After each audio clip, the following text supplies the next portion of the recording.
भी हम अपने किसी उपलब्धि की चर्चा करते हैं तो हमें ऐसा लगता है कि आज हम जिस पोजीशन में हैं, जिस पद पे हैं या जिस मुकाम को हमने हासिल किया है, उसको हासिल करने में हमारा ही योगदान है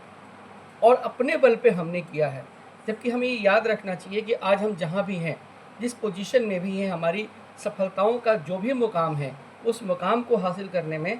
मेरे प्रयास तो हमारे अपने प्रयास तो हैं ही, साथ ही साथ जो सबसे ज़्यादा कंट्रीब्यूशन है उसमें हमारे पेरेंट्स का, हमारे माँ-बाप का है, हमारे फैमिली मेंबर का है। आप सोचिए अगर उनका सहयोग नहीं मिलता तो आपकी जो ये सफलता की यात्रा थी वो कितना लंबा जा सकती थी कि आप इस मुकाम पे पहुंच सकते थे। अगर आप ध्यान से सोचेंगे और ईमानदारी से सोचेंगे तो आपको लगता है कि नहीं, आपकी इस सफलता में आपके अपने लोगों का, बल्कि मैं तो कहूँगा कि समाज का भी, उन अध्यापकों का भी जिनको कि जिन्होंने आपको शिक्षित किया है, जिन्होंने आपको प्रशिक्षित किया है, उनका बहुत बड़ा योगदान है, सोसाइटी का बहुत बड़ा योगदान है। तो हमें इनके योगदान को हमेशा याद रखना चाहिए और जब कभी असहमति का वातावरण बने या कुछ इस तरह का हो कि हमारे निर्णय से वो सहमत नहीं हैं, तो हमें उनसे खुल के चर्चा करनी चाहिए,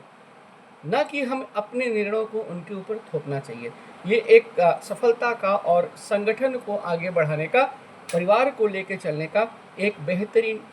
फ़ॉर्मूला हो सकता है, अगर हम इस पे ईमानदारी से काम करें। एक और बहुत बड़ी बात है कि सफलता है क्या? किस चीज़ को आप सफल कहेंगे? मैं आपको एक छोटी-सी बात बताना चाहता हूँ कि सपोज़ कीजिए कि एक सिटी में रहने वाला, मेट्रो सिटी में रहने वाला लड़का है। उसने कॉन्वेंट स्कूल से पढ़ाई किया और पढ़ाई करने के बाद वो किसी बड़ी फर्म में मैनेजर बन गया या किसी एडवर्टाइज़मेंट एजेंसी में काम करने लगा या किसी नेशनल न्यूज़ चैनल पे काम करने लगा। तो निश्चित रूप से उसकी एक सफलता है। लेकिन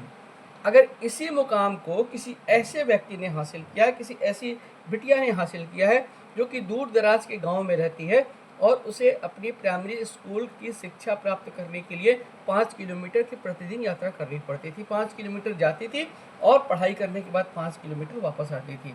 जब वो मिडिल स्कूल में गई तो उससे और लंबी डिस्टेंस उसको पार करना पड़ा और इंटर के बाद तो ये कंडीशन हो गई कि उसके पास अपनी पढ़ाई का फीस देने के लिए भी पैसा नहीं था। उसके गार्जियन ने कितनी मेहनत से उसको पढ़ाया, उसको शहर में भेजा, शहर में रह के पढ़ाया और वहाँ से वो स्नातक हुई, आगे की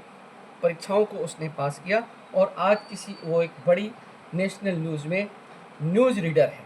एंकर है। तो आप बताइए ये दोनों में सफल ज़्यादा कौन है? तो मुझे लगता है कि इन दोनों को अगर इन कंपैरिजन हम देखें तो शायद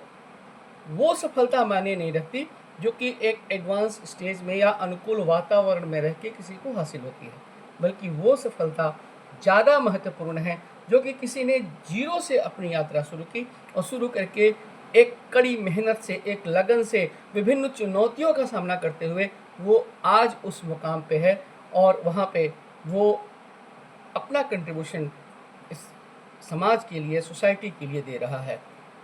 तो सफलता के पैमाने अलग-अलग हो सकते हैं, लेकिन मेरी समझ से वो व्यक्ति ज़्यादा सफल है जो कि विभिन्न चुनौतियों का सामना करके स्वयं को तराशता है, स्वयं को निखारता है और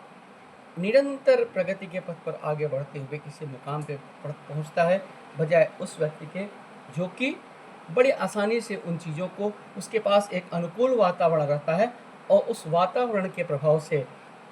समाज के प्रभाव से, परिवार के प्रभाव से